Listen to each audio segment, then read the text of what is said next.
Imagine positioning yourself for the best job offers where companies are willing to pay you for what you're worth. All you need to do is bring out your negotiation skills. We're going to discuss how to improve negotiation skills and so much more.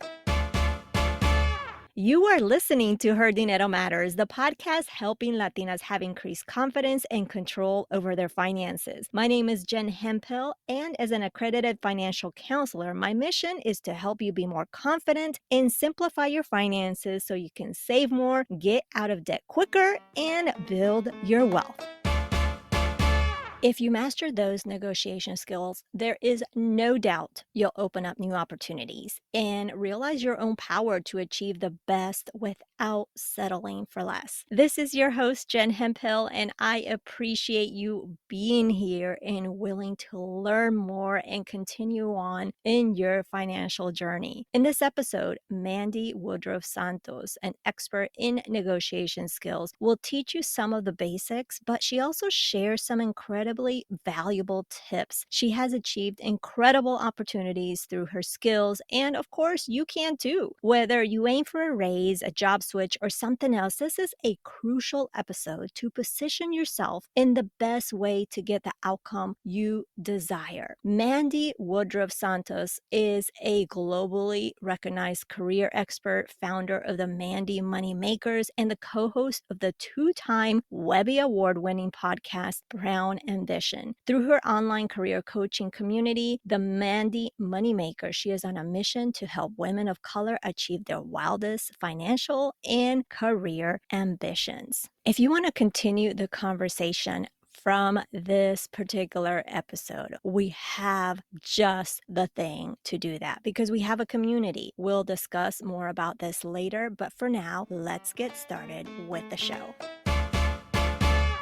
Hey, listeners, we want to tell you about a podcast called Well Adjusting on the Edit Audio Network. Join award-winning actor, comedian, and author Robin Hopkins as she shares lessons from her crappy childhood to help guests manage stress, set some boundaries, find a new therapist, and save a dime or two. Well Adjusting isn't NPR or a self-help audiobook, but it is real talk about real problems that so many of us are working through. Follow Well Adjusting on Apple Podcasts, Spotify, or wherever you get your podcasts. Bienvenida, Mandi. I'm so thrilled to finally have you on the show. I know I've been following you. We were trying to figure out if we actually met in person or not yet, but I'm just really thrilled to have you here because I've been following your work and your evolution over the years. So it's really exciting to have you and really dig into the conversation on negotiation, which is where your skills, I mean, you have a lot of skills, but this is where your heart is at, I think. This is my superpower, I realized. Yeah. And it's also the thing that a lot of people talk about from like a high level without actually having done a lot of it themselves, you know? So it's like one of those areas that has like rules of thumb and don't say this and do that. But I've been negotiating for so long. And now as a career coach, helping hundreds of women negotiate, you know, across the country, that I feel like I'm kind of like a PhD in salary negotiation at this point, not to brag. And yeah, I love it. And by the way, thank you for having me on. It is lovely to finally meet you. I know the lines of social media in person, influencer, educator space is like very blurred, but it is nice to meet you finally.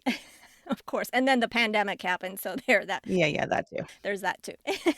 Well, I definitely want to dive into where your skills and where your strengths are, but we want to get to know you, Mandi. So if you could just take us back in time to where maybe you were a little girl, maybe even a teenager, or maybe it was an adult for you, where you experienced something, where you saw something, you heard something that really had a huge impact on you, and as to how you see money even today. You know, I kind of always go back to this. It's not really a hearing, but it's something I saw a lot. My mom and I would go to like Macy's together or Penny's, a department store, and she would be looking for an even bigger wallet, like one of the huge ones that were basically a filing cabinet you could put in your purse. And it would be to fit all her credit cards. And, you know, for me, also being a child of divorce, my parents divorced when I was 10, money was just always an argument. It wasn't the reason. Well, it was a big reason, I think, contributing factor to their divorce, but we just never seemed to have enough of it, and it seemed like it was bad to want it, but also,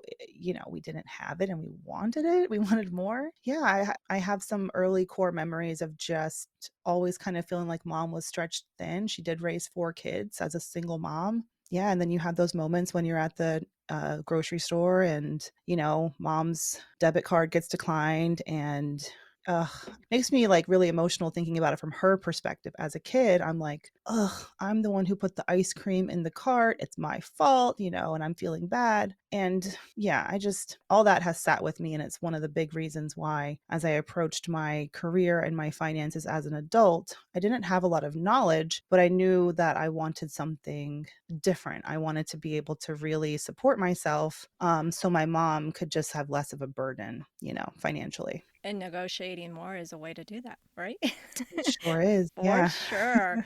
Life hack. Well, thank you for sharing that, and props to your mom because I have utmost respect for all the single moms out there doing Ugh, their thing. Kid is it's not an easy job. I have a spouse that supports me. I have just and you may or may not know Mandy, but my husband's in the military, so I have like a snippet, but it's not really of what I call it solo parenting, not single momhood or single parenting because that's a completely different ball game. So I have an utmost respect for all the single moms. Now let's get into negotiation. You are the negotiation queen in my eyes. When was this moment where you learned that this was a strength of yours, that this is something that you really love to do and that you are really good at? Yeah, I mean, since I was really young, I was always trying to do something that people said I couldn't do. When I was a kid at Six Flags, for example, that was a big deal in Georgia. I'm from Georgia originally, and like Six Flags, you go to the amusement park with your siblings, and I was like tallish for my age, so I could ride rides probably before I was like mentally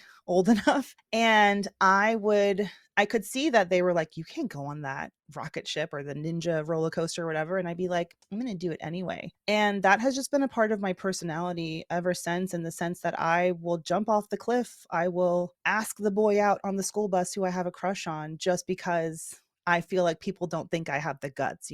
And so much of negotiating is pushing yourself off the edge of a cliff, a tiny cliff, where you're not really sure what is going to come of it. And it's like doing the thing anyway. So, as a negotiator, yes, I'm a good negotiator, but really, I'm good at pushing myself to do things that put me outside of my comfort zone. So, a lot of my coaching, I mean, yes, I do obviously coach on what to say and what not to say and how to strategically negotiate all of that. But the hurdle that a lot of people need to overcome, especially women, is just trusting that they can ask for more and they're not going to crash. And each time you ask for something, each time you put a toe over that cliff and, take a little leap, or maybe you start with something smaller, I don't know, it feels empowering. And you start to realize, oh, I didn't die.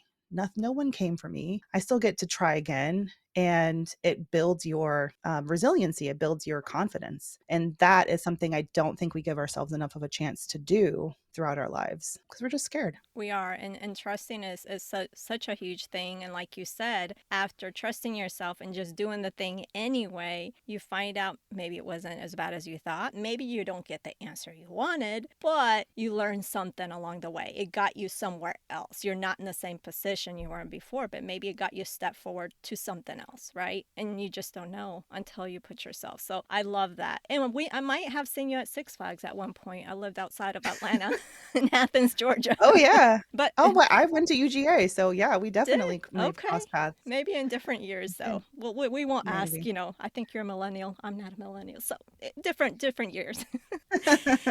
Now, when it comes to negotiation, as I mentioned earlier, sometimes you're not going to hear the answer you want to hear. Sometimes you hear a no. So, what do you do when you go to the table and you lay out, basically, this is what I've brought to your company, this is what I've been able to accomplish, all of that, and you ask for this raise and the answer comes back as a no? What do you do? A lot of my negotiation happened when I was leaving my current employer for a new opportunity. You're in a much stronger place of leverage when they fear losing you. And so one of my strategies was always being open to new opportunities and being willing to walk away from an employer and use the fact that I was gainfully employed as a negotiation, bargaining chip for the company trying to poach me. Like, hey, I'm kind of happy where I'm at, so you're going to have to make this a really sweet deal for me. Having that confidence. So in your scenario, it's really about going to your employer where you currently work, which plenty of people want to do. And I think it's kind of the first thing they think about when they negotiate, because it's almost too scary to think about like leaving. So they're like, okay, I can just ask for a raise where I'm at. The challenge with asking for a raise where you currently are employed is if you don't have a lot of leverage, like if they're not afraid to lose you, if your value isn't like really recognized or seen, which unfortunately for a lot of women of color, we are undervalued, they will overlook us and they'll say no, or wait 6 months, or we'll revisit this during your next annual review. I'm not saying don't ask. And in fact, I have a whole free batch of scripts for people who want to ask for a raise at work right now. It's entirely free. I'll give you a link so that you have the language to use to ask for a raise at work. But I wouldn't be surprised if the answer is no if you don't have a couple of things going for you. They really recognize your value, or you have a competing offer and they are afraid that you're going to get poached by another company. And so they will, scramble to get their coins together to keep you. Even if they want to keep you though, you still may hear, oh, we just don't have it right now. So that's the thing. Like, you may hear no. And I think if you don't have any leverage or any other bargaining chips, then it's likely that you may hear no or not yet. And then at the same time, don't look at that as being defeated. Just look at it as information. At least you asked and now you know. Why would I keep staying loyal here if they're not going to value me in the right way? Maybe now you have some fire in your belly to go look for new opportunities elsewhere. And then you come back to them again and you're like, remember how you told me to wait 6 months? Well, company B loves me and they want to offer me 20% more. What are you going to do about it? And then you may have a very different scenario from them from that point on. Oh, I can see why that is for sure. And so, but let's say you really love your job, maybe, and you got the no, and there's other things you can negotiate, right? So the pay raise is not necessarily the only thing. Tell us about that. What are some other things that you can negotiate that maybe you got the no for the pay raise, but you're like, okay, if they're not giving me the pay raise, I'd really like to negotiate something else. What are some ideas of some things that people can negotiate outside of pay? Oh, 1,000%. And honestly, pay is great. We all love to be paid really well. But I, over the course of my career, recognize that there are so many, like, at the end of the day, a bigger paycheck or a bonus or whatever ain't going to fix a dysfunction junction work environment. Okay. Or it's not going to fix the fact that you're being pulled in 1,000 different directions, that there's no clarity with what your role is, that you're being given a lot of competing information about what your purpose is supposed to be, and you're just not sure how to focus your time. A higher pay will not replace the fact that you're being asked to take on a bunch of, duties and responsibilities that keep you really late at the office, or you're inundated with meetings during the day. So you feel like you really can't get work done until after 5 p.m. and then you're staying late or you're taking the home with you. So yes, higher pay is nice, but if you're not in a good working environment where you're able to thrive and feel like you're really valuable and you know your purpose, then honestly, let's talk about that and how you can get there. And having a conversation around pay me more then becomes having a conversation to negotiate, can I get some additional resources? Can I have, and this has happened to me in my career as well, learning how to really articulate what I need to feel sane and be able to be at my best. And I don't think enough of us, there's just so many of us are suffering in silence and resenting our managers for foisting so much work upon us, or resenting so-and-so in another department who keeps asking us for crap. And can't they see I'm busy, And we just don't know how to speak up and say, here's what's been going on. Here's what I need so that I can feel more clear, and then asking for it. I had to learn early in my career that my manager didn't have all the answers for me, and that it was up to me at a certain point to just recognize, okay, he's not giving me what I need, so I need to tell him what I need. So asking for a budget, for example, so that you can delegate some tasks to a contractor or a freelancer, making sure that you have a regular meeting cadence with your manager so that you guys can go over, like, what should your priorities be and what do you experience from this team or that team? Negotiating like, hey, I could really have a couple more hours to work if I weren't commuting every day. So could I have work from home days, a few days a week? Negotiating for more time off, for example. There's a lot more. Negotiating for better systems, better software, better equipment so that you're not fighting this stupid computer that has been janky, and being a squeaky wheel. Get some of that grease, y'all. Yeah, and plus even just doing that gets you that practice Mhm. of asking and being comfortable or getting, as you mentioned, outside of that comfort zone that we don't like to be in, but that's how we learn. And I think just practicing that and asking for those things that you need because your employer wants you to, or I They would should think want you to. they should Yeah. want you to have a good quality of life, is not what I'm looking for, but in a good environment. Quality of work life, yeah. Quality of work life, that's what I was trying to say. Yeah. And so that's in their best interest to provide you that Mhm. in theory, right? If they're a good employer.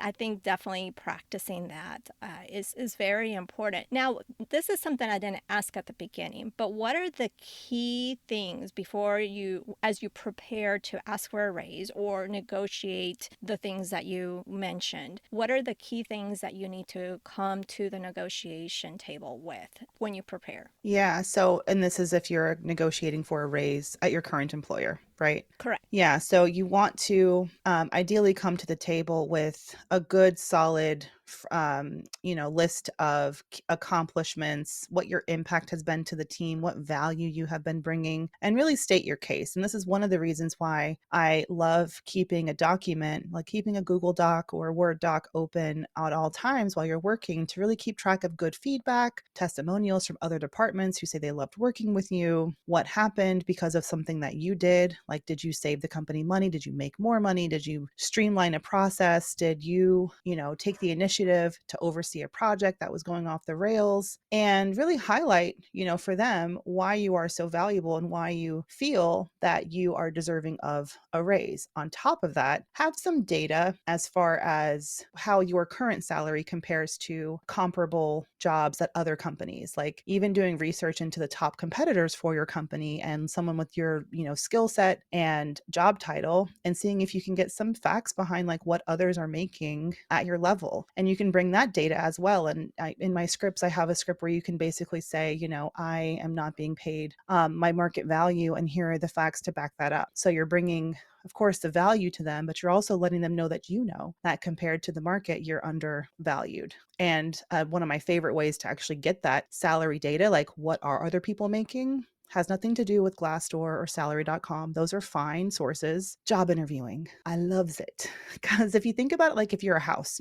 when you put your house on the market, or if you're thinking about putting your house on the market, you're like, well, what could I get for this? And you may go on Zillow and you have a Zestimate, right? But a Zestimate is not entirely accurate. We all know it's just based on an algorithm, right? The reality is that your home is only worth what someone today, in today's world, at this time, would pay for it. So how can you really get that kind of hard data? You can hire an official appraisal, from a appraising company, sure. Or the job version of that is to go on some interviews and get appraised by other hiring managers. What do they think you're worth? Ask them what their budget is for the role, or get to the end of the interview and get the offer and, compare that to what you're earning right now. That's hard. That's good, juicy data. And there's other benefits of interviewing too, like practice and making your network stronger, etc. But it's a great source of salary intelligence as well. That's such a great explanation with the housing on the housing market and the interviews. I love that example. Love it. Now, what these of course you've already mentioned some of the things that you need to come to the table prepared with. Or is there anything else that you would want to mention that so you can ensure that you're not leaving any money behind? And I really love the tip of going on interviews to really get that data. Yes, absolutely. So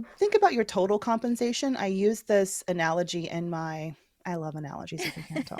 But in my I do a free masterclass on negotiating, and in my masterclass, I talk about the compensation cupcake because I want people to start thinking of their compensation as so much more than just their paycheck and their salary. So the base of your cupcake would be your salary, or what you believe your market value is today, like your base salary. And then your icing. Your icing can be the annual bonus that you receive on top of that. And then you want to add some sprinkles. The sprinkles could be equity. People don't think about equity as a form of compensation, but a lot of companies, even the ones that are on Silicon Valley, aren't out there. They offer equity as an incentive. So equity is, for those who, I'm sure your audience, they've been well educated, but equity is basically shares in the company that they grant you, and they have value, right? We're going to give you $10,000 worth of our stock, and you typically won't have access to it all right away, but it's additional compensation. Like you stay here for 3 years and once a year, you can take some of this equity and liquidate it, and you can turn it into cash. You can invest it elsewhere. I loved equity throughout my career as a form of compensation. It's also a great bargaining chip when you are moving on to another company or you're wanting to. People think they call equity and like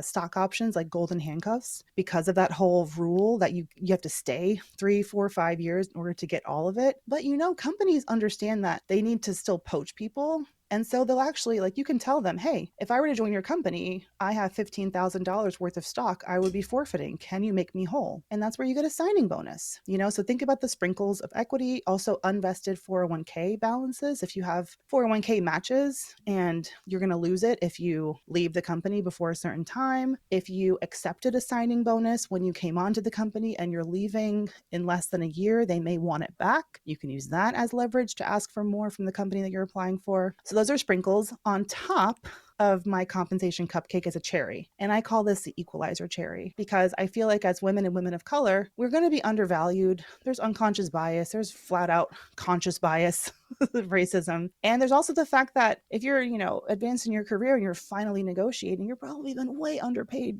for longer than just now. So let's make up for that by adding an extra 10 to 20% on top of whatever it is that you're going to ask for. And usually at this point, when you look at the total compensation, you start to see, oh, I'm worth a lot more than, I thought I was. And, here's where I should be aiming for just beyond the base salary. Such good information. I'm just blown because I left the corporate sector basically. I don't think I even had 5 years at a company. Because I got married, and then 2 years into our marriage, we had my son, and I left. So maybe 3 years I worked, and then I left. So this is just, for me, being that I've been outside, whether I've been a stay-at-home mom, then I started the business and everything. This is like, this is amazing stuff. Amazing stuff. Well, you advocate for yourself. You probably negotiate brand partnerships and Oh, absolutely. Oh, absolutely. And I love negotiating. As a Latina, I even my husband, he's not Latino, but when he goes and negotiates something, even just maybe it's buying something, he's like, "Oh, I negotiated today." I'm like, "Yes."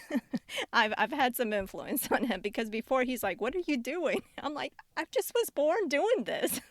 my husband gets so annoyed. He's like, "Are you really going to send it back because it wasn't cooked well?" And I'm like, "Yeah, because I just want to make sure I still got it."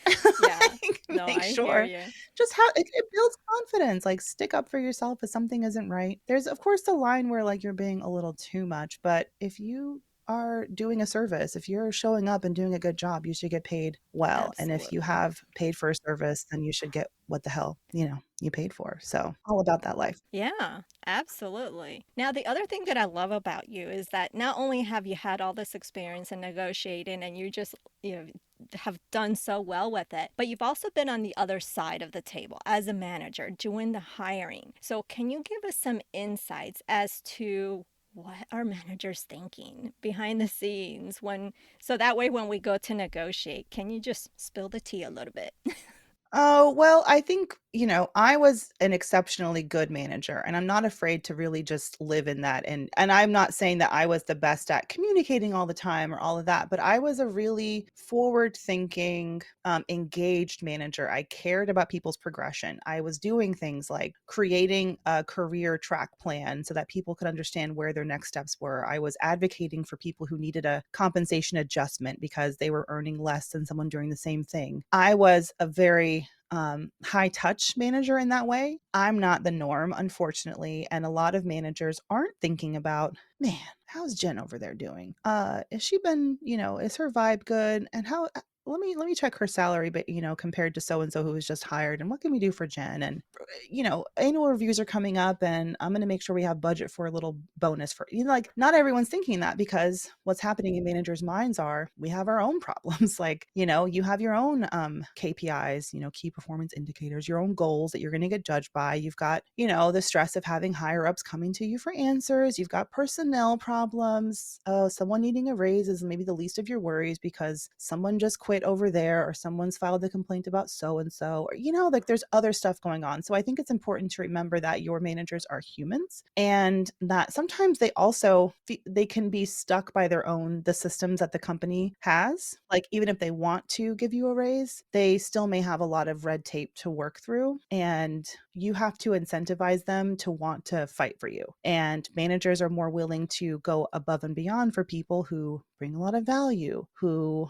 are not afraid to speak up for themselves and remind them, hey, you said you were going to do this thing. Any update? So don't be afraid to advocate for yourself, but also try to think like, how can I make this the easiest possible for my manager to act on? Like, be clear with what you want, check in with them. Don't be surprised though if you are frustrated because you feel like they're going at a slower pace. Like, why isn't this moving? Find out what process they are bumping up against, and maybe you can find out more about what may be holding it back. Yeah, so I hope that that's helpful. But No, it is. And it just leads me to think is how also just build those relationships with your that relationship with your manager is key. You may want to stay away or whatever and do your own thing, but just those relationships. And not just your manager, connections with other as I became a senior director and was on track to be a vice president and all that, like really climbing the ladder, I recognized the importance of building relationships with other senior level department heads, and having good rapport. And that went a long way because at the end of the day, when you're like striving for those really high promotions, sometimes there's a whole like little mini board of people who can decide who's going to get promoted. And like if several of them know who you are already and your name is coming up in rooms positively because they've had a great interaction with you, that can help you. If other people, like I, for example, had a boss who was just like, when I was a senior director, he was a SVP or whatever, and he was just like he was not there to see me win. He was about himself. He was fine, but he definitely wasn't going above and beyond for me. And so I recognize, I'm like, he's not going to be singing my praises. I need to make sure that everyone else, he's to counteract him and his lack of, love for me or whatever it was. I need to make strong connections with other people at his level. And so I did. I was intentional about it. How can I help you? How can my team support you? What you guys are doing? Hey, what are you working on? Tell me about that. Hey, can I join this meeting and just be a fly in the wall? Because yeah, you just want to work those connections beyond just your manager. Right. So good. So good. Yeah. Now, the other part that I want to address to end this conversation, even though there's so many questions I want to ask you, but we only Yeah. have so much time, is what have you seen in terms of or observed? Of course, I'm only seeing what in our space, like what women are doing, and I feel like women have in the past several years have upped their game in terms of negotiating and asking for more and valuing themselves, right? And I'm curious to see, have you seen more and more women really taking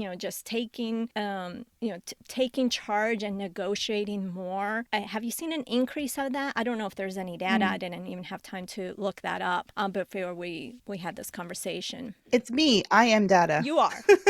I am data because I launched my career coaching business in the summer of 2021. And I have been able to just attract this core community of women through my coaching community called the Mandi Moneymakers. And every time I have a new enrollment period, more women are joining and they are excited, they're fired up, they're enthusiastic. And that interest in vying for more and advocating for yourself has not waned. I mean, I also think because this is my message and my voice, I attract people who are more willing to really, get in that space and root for themselves. I certainly hope that this younger generation, because of like social media and because more of us at all ages, we're feeling less stigmatized about talking about our salary. I think younger generations are just more normalized for them to talk about salary, to talk about negotiating. The piece of it that is important is like younger people are, and even people now, because I actually work with a lot of women who are in their 40s, 50s, more senior in their careers. They're like, okay, I'm ready now. The key for me is it's never just about asking for more. It's about all the stuff that happens before you get to the opportunity to ask for more. People get really caught up in like like, oh, I don't know if I'm ready to apply to something new. I don't have this skill set. I don't have that. What if they don't like me? What if I don't like the new company? What if I get let go? Blah, blah, blah, blah, blah. And I'm like, wait a second. Can you update your LinkedIn so you actually get an interview so that you can have the potential to have a real offer to be stressed about? So a lot of the work I do is just like, removing blockers and helping people just approach strategically their next step so they can actually get. My goal is to not, of course, I want you to like have a huge negotiation win and make a lot of money. But I'm also like, I want you to get out of your own way and change your mindset so that you can position yourself for the best offers. I want you to get approached by the companies that can afford you. And all of that is tied into negotiating. But people, I think, are focusing too much on the actual conversation of negotiating and not enough on like, how do I get my butt in the room to even be able to negotiate, So that's a lot of, yeah, that's my trick. So if you come to my negotiating masterclass, you may be disappointed. I do have scripts. I have lots of scripts on what to say. And they're great scripts. I grabbed one. Oh, good. Thanks. But that is important, but I don't let you stop there. That would be for me. I care deeply about helping women level up, and it can't just be about that conversation. It's everything that comes before it. Yeah. Agreed. Such a good point. And with this, and the other thing that I just wanted to share and have your perspective, of course, as women and then women of color, Mhm. there's the gender wage gap. And of course, and I'm not going to get into the whole gender wage gap because that's a whole episode in itself. It sucks. We all know it. Yep. Oh, yes. And negotiating is something that can help minimize, but it's going to take time because with the gender wage gap, it's not just about not getting equal, getting that same amount of pay that a white male makes, but it's about what happens across the span of time because you don't get that pay. Yeah. So, do you, in your opinion and with your experience, with the increased a number of women, especially maybe women of color, that are negotiating and just taking charge and valuing themselves and asking for more and killing it out there. Do you think that's enough to put a dent in that wage gap? I mean, I think if you approach problems from like a nationwide statistic of how can we solve this wage gap for everyone, that's beyond my control. I can control one woman at a time, I can't control, but you know what I mean? Like working with one woman at a time. And I just know that as women, especially women of color, when we learn something new, we don't keep it to ourselves. So I feel like when I help one woman, she's going to go and probably turn around and help 5 of her friends, or just by leading by example, by saying, I negotiated today, y'all. They're going to feel more empowered. So I really see my work in a more like focused, like one step at a time kind of way. And I also, as a journalist, I started my career in journalism. I was covering business and finance, and I had to write every time they had an update to the wage gap. I'd write the article and I'd write about how Black women and women of color and Hispanic women and all this, like we would be severely, severely underpaid. And I just made a choice in my career to not let that hold me back. Statistics are going to statistic, like the stats are always going to say that we are less likely to do this. We're more likely to fail. We don't have this much money. We're going to be poor, blah, blah, blah, blah, blah. The world's going to end for us. It sucks to be a woman of color. I rebuke that. Like there is another story we can tell ourselves. And that comes from joining a community like Mandi Moneymakers, where you are like, it's in your face, women getting more, because it's happening and you start to believe it's more possible. And that for me is the incremental work that will help us close that wage gap. But I care more about like the individual, experience and like how I can help one woman and the next and the next and the next. What a powerful way to end this conversation, Mandi. That is wonderful. I really love the points in your perspective because I definitely agree. It's one person at a time, and I definitely see you. You're so right that we just don't keep this information ourselves because we want to be able to help others. I see that with my husband in the military and being a Black officer in the military and how they help each other, right? So they don't get behind the curve line. So I definitely agree. Thank you so much for all the wisdom that you brought today. I really, really enjoyed this conversation. I learned so much from you, and keep doing what you're doing because it's so needed. Thank you, Jen. Thank you so much for having me. It would be so awesome if schools taught us negotiation skills from an early age, right? This is a skill that everyone can benefit from in both professional and in our personal lives. There was so much I loved about this conversation, to include thinking about other things you can negotiate, especially if an increase in salary for some reason is not an option. Mandi definitely is very skilled, as you heard, in negotiating, and we can all learn from her. If you want to continue learning more from her, you can connect with her at mandymoney.com. That is mandymoney.com. And of course, we'll have that link in the show notes. Listen, we want to know what your proudest negotiation moment has been. I'm going to share with you something I negotiated years ago when an increase in pay was not an option. If you're wanting to know what this was and also want to share your proudest negotiation moment, join our private community over at jenhemphill.com/community. That is jenhemphill.com/community. And of course, it's linked up in today's show notes. As for next week, when you talk to your partner about money, do you find that you're both uncomfortable with the conversation? If so, in the next episode, I bring you a very special couple, Julian and Kirsten Sanders, and they are going to show you what you can do to improve those money conversations. Bueno, pues, that is everything. Thank you so much for being here and taking time out of your busy schedule to tune into the show. You can check out the show notes over at jenhemphill.com/352. That is jenhemphill.com/352. Remember that being the reina of your money starts now simply by claiming it. I believe in you, and so should you. Nos hablaremos el próximo jueves. Ciao.